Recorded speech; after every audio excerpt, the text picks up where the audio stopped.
स्वागत है आपका खोजी खजाना टाइम्स न्यूज में। आइए देखते हैं खबरें विस्तार से।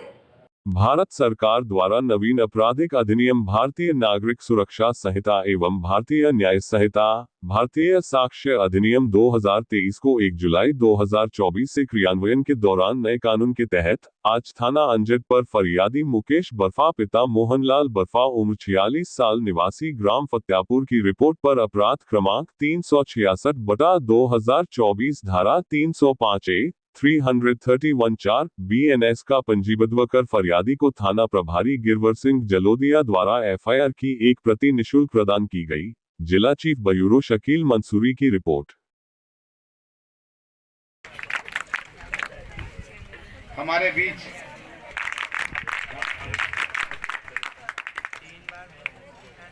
में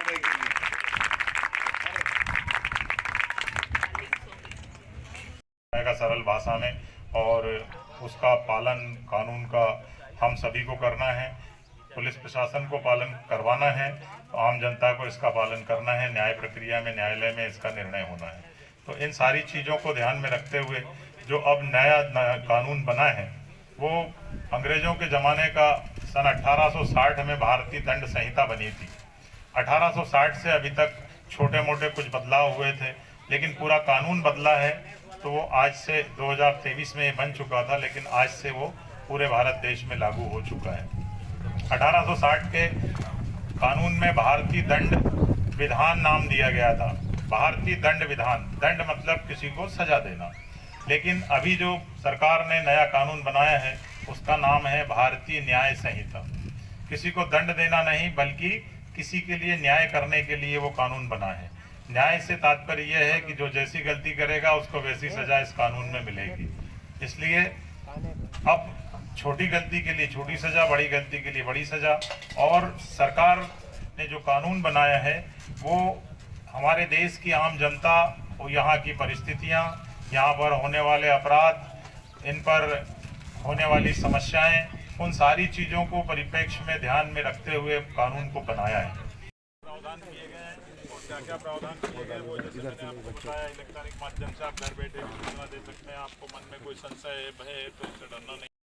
आज नए कानून के तहत नए प्रावधान जो बनाए गए हैं कानून में, उसके संबंध में थाना क्षेत्र के आम जनप्रतिनिधि, गणमान्य नागरिक और नगर सुरक्षा समिति, ग्राम रक्षा समिति, छात्र छात्रा और सभी वर्ग, सभी समुदाय, सभी लोगों को आमंत्रित किया गया था और उनसे चर्चा की गई। हमारे शासकीय अधिवक्ता जी, उनके द्वारा भी इस संबंध में बताया गया, मेरे द्वारा भी विस्तृत रूप से जानकारी दी गई तथा गांव के और नगर के हमारे गणमान्य नागरिकों के द्वारा भी उन्हें कई चीज़ों के बारे में बताया गया और उनकी प्रतिक्रियाएँ ली गई। कुल मिलाकर कानून के पालन के लिए और ऐसे सफल आयोजन के लिए सभी का धन्यवाद और बहुत ही सफल कार्यक्रम हुआ। और इसके साथ साथ कानून के बारे में सभी लोगों की प्रतिक्रियाएं ली गई जो आप लोगों को ज्ञात है, और कानून का सभी लोग अच्छे से पालन करें। और नए कानून हमारे देश के लिए, जनता के लिए बहुत ही सफल और बहुत अच्छे हैं, जिसमें त्वरित न्याय मिलेगा और आम जन को काफ़ी सुविधाजनक, सरल और सुलभ न्याय मिलेगा। धन्यवाद। सीनियर सिटीजन रहते हैं वो ज़्यादा कहीं ना कहीं क्राइम का शिकार होते हैं, नए कानून में कितना लाभ मिलेगा इन्हें? नए कानून में सीनियर सिटीजन, महिला और बच्चों के लिए बहुत ही अच्छे प्रावधान किए गए हैं। इनके लिए एक नया ही अध्याय बनाया गया है, नई धाराएं जोड़ी गई है। दंड का प्रावधान बहुत ही कठोरतम किया गया है, आजीवन कारावास से मृत्युदंड तक के दंड का प्रावधान किया गया है। और यहाँ तक कि उन्हें घर पे भी सूचना प्राप्त होने पर या EFIR भी कर सकते हैं, वो किसी इलेक्ट्रॉनिक माध्यम से पुलिस को सूचना दे सकते हैं। पुलिस उनके घर जा कर के उनकी सुनवाई करेगी, रिपोर्ट लिखेगी और अग्रिम कार्रवाई भी करेगी। इसलिए बहुत ही अच्छा है उनके लिए। लागू हुए हैं, इसको लेकर आप क्या कहेंगे? आज़ादी के 75 वर्ष के पश्चात हमारे माननीय प्रधानमंत्री नरेंद्र जी मोदी ने आज अंग्रेजों की दास्ता का एक कानून जो दंड संहिता के नाम से जाना जाता था, भारतवासियों के हित में और उनके गुलामी के प्रतीक को हटाकर आज भारतीय न्याय संहिता के नाम से 1 जुलाई को जो कानून लागू हो रहा है, उसके लिए मैं सारी जनता को शुभकामनाएं देता हूं और ये आह्वान करता हूं कि हम भी पुलिस का सहयोग करें, पुलिस का सहयोग लें, अपराध को घटाने में नए कानूनों में अच्छे प्रावधान किए गए हैं आज, और इसके अंदर डिजिटल टेक्नोलॉजी का समावेश किया गया है।